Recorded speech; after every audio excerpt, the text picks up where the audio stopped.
ఓట్లు వేసేటప్పుడు నేను సిల్కలకు చెప్పినట్టు చెప్పిన, ఉల్టా పల్టా ఎటుపడితే అటు వేయకుండా దెబ్బతింటారని చెప్పిన. నా మాట ఇన్నోడు ఇనలే. ఇప్పుడు ఏమైంది? ఏం జరుగుతుంది? ఆ రోజు నేను చెప్పిన, వీళ్ళు కనుక గెలిస్తే ఈ దుర్మార్గులు, వీళ్ళ గుండె లోపల తడి లేదు, వీళ్ళు రైతు బంధుకు రామ్ రామ్, దళిత బంధుకు జై భీమ్. అయిందా? అట్లే పక్క ముచ్చట నేను ఇది. ఇక ఇవాళ ఇప్పుడు జీవన్ రెడ్డి గారు చెప్పిండు, కాంగ్రెస్ వాళ్ళు సభ పెట్టినాడు, కాటారంలో బుడరంలో పెట్టినాడు, ఆడ పైసలు ఎత్తారట. ఇది ఒక్క తేపకేసే రైతు బంధు నెలకొక ఇస్తా, ఎకరానికా అంటే 2 నెలలకు ఒక ఎకరానికి అంతేనా? 6,000 వేసినాం మా అంత సిపాయిలను బొచ్చగొట్టుకుంటారు. ఆనాడు ఎట్లా పడేది రైతు బంధు? 10 రోజుల గ్యాప్లో మొత్తం రైతులకు వచ్చేసింది. టంగ్ మన సెల్ ఫోన్ మోగుతుండే, మంచిగా టింగున పోయి బ్యాంకుకి వెళ్ళి తెచ్చుకుంటుండే. ఎక్కడ పోయి మరి? ఏం మాట్లాడిండ్రు? ఉరుకుని బ్యాంకులో పోయి 2 లక్షలు 3 లక్షలు లోన్ తెచ్చుకోండి.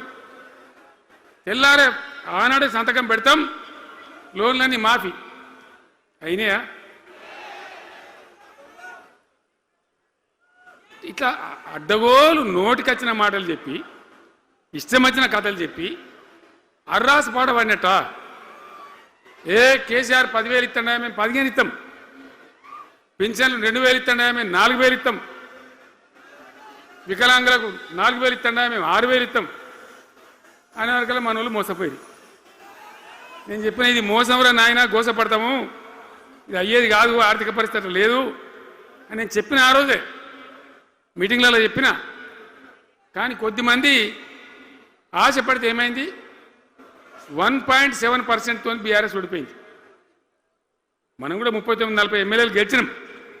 ఇంకో 10 మంది కొద్ది తేడాతోనే ఓడిపోయింది.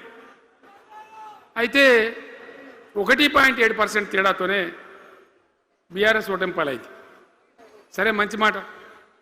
మరి వచ్చిన ప్రభుత్వం పనిచేయాలి కదా, వాళ్ళకు కూడా అవకాశం ఇవ్వాలి కదా. సరే, మన దాన్ని వాడో కొంత దుంకులాడినా నేను మాట్లాడలే, నీ బయటికి రాలే, తక్కువ 1-2 సార్లు తప్ప రాలే. వాళ్ళకు కూడా ఛాన్స్ ఇవ్వాలి, అవకాశం ఇవ్వాలి. మనం ఎక్కసంతో ఉండొద్దు, చేయని ఏం పరిపాలన చేస్తారో చేయని, మంచిదే కదా అని చెప్పి అనుకున్నాం. మరి ఏమైతుంది? ఎక్కడ చూసినా చిల్లర మాటలు తప్ప ఒక్కటంటే ఒక్కటన్నా నిర్మాణాత్మకమైన కార్యక్రమం ఉందా? ఒక్కటన్నా ఏదైనా గొప్ప స్కీమ్ మొదలుపెట్టినరా? ఒక పొదరిల్లులాగా వడ్డించిన విస్తరలాగా తెలంగాణ మీకు అప్పచెప్పింది. ఎన్నిట్లలో నంబర్ 1 తెలంగాణ. మంచినీళ్ళ సప్లైలో నంబర్ 1, కరెంటు సప్లైలో నంబర్ 1, పర్ క్యాపిటల్ తలసరి ఆదాయంలో నంబర్ 1, రాష్ట్ర స్థూల ఉత్పత్తి జిఎస్డిపిలో నంబర్ 1.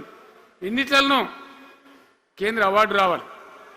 అంత బాగా చేసిన తెలంగాణ 2.5 ఏళ్లలో ఇలా ఎవ్వని మాట్లాడించిన రైతులను మాట్లాడితే గొడవ వైడుతున్నారు. నాశనం అయిపోయిందన్న, చెడగొట్టుకున్నాం, మా చెప్పుతున్నాం, మేమే కొట్టుకుంటాం ఓటున్న వాళ్ళు కొంతమంది బాధపడి. ఎందుకు? ఎంత మంచిగా కడుపులో చల్లగదలు కూడా రైతులకు ఎట్లుండే, ఎంత బాగుండే. కరెంటుకు బాధ ఉండేనా? నీళ్ళకు బాధ ఉండేనా? యూరియా బస్తాలు ఇయ్యే శాతం అయితే లేదా ఈ ప్రభుత్వానికి? యూరియా బస్తాలు కావాలి రాబోయంటే యాప్ పెట్టినే ఉంటాడు. దుకాణంలో లేకపోతే యాప్లోకి వెళ్తాయా?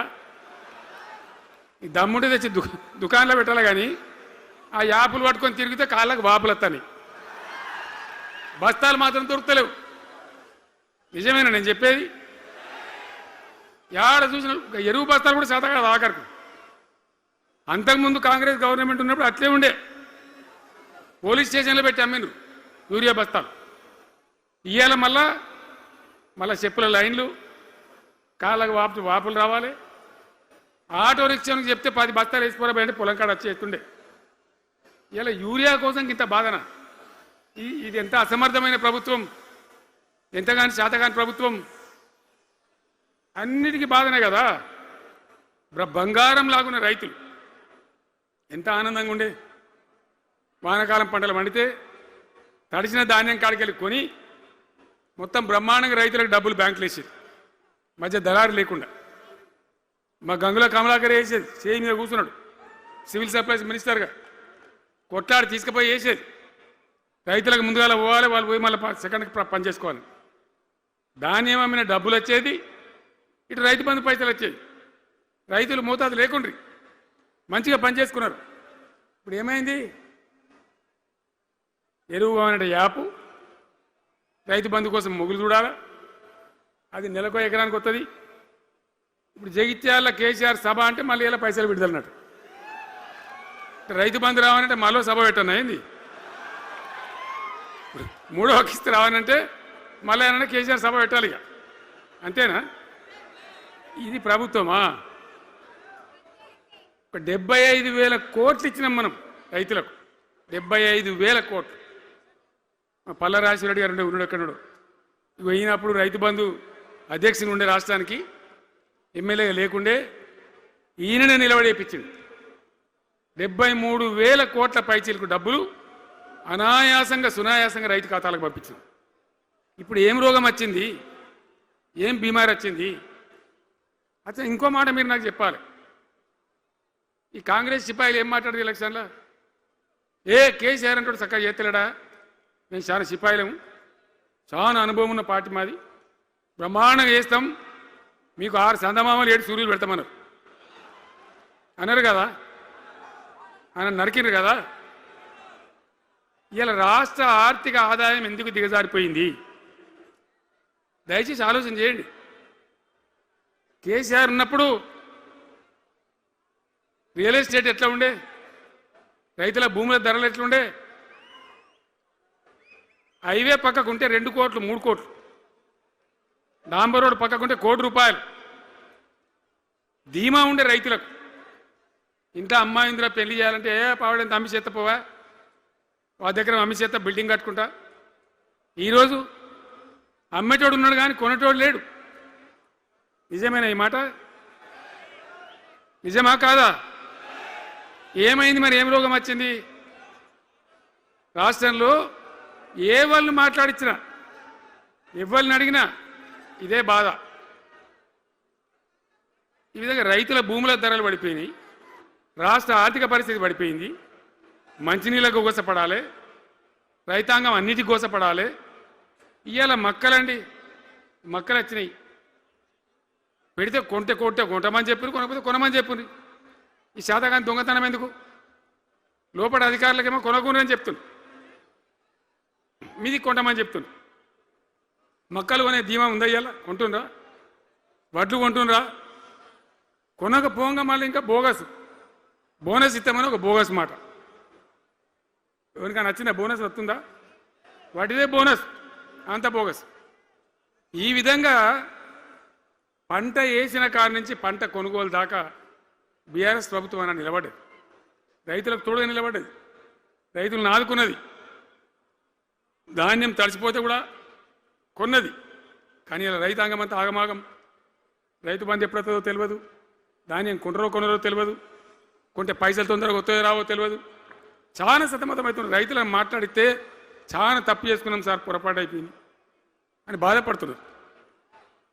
చేనేత కార్మికులు మంచిగా ఉండ్రి, మళ్ళీ వాళ్ళ ఆత్మహత్యలు స్టార్ట్ అవుతున్నాయి. వాళ్ళకి ఇచ్చే ఆర్డర్లన్నీ బంద్ చేసిండ్రు, ఇంకెవరికి వస్తారట కమిషన్ల కోసం, అది వాళ్ళని అవస్థ పెడతా ఉన్నారు. ఉద్యోగులు ఆనాడు మనం 72% ఇచ్చినాం, వాళ్ళు తెలంగాణ ఉద్యమంలో పనిచేసారు కాబట్టి టీఎన్జిఓ అంటోళ్ళు సమైక్య రాష్ట్రంలో కూడా వాళ్ళ ఉనికి పొడగొట్టుకోలే, టీఎన్జిఓగానే ఉన్నారు తెలంగాణ ఎన్జిఓలుగా. కాబట్టి వాళ్ళని గౌరవించి గుర్తించి బ్రహ్మాండంగా 72% పిఆర్సీ ఇచ్చినాం. ఇలా ₹7 ఇచ్చిండ్రా, 7% అని ఇచ్చిండ్రా? ఏమైంది? ఏం బీమారైంది?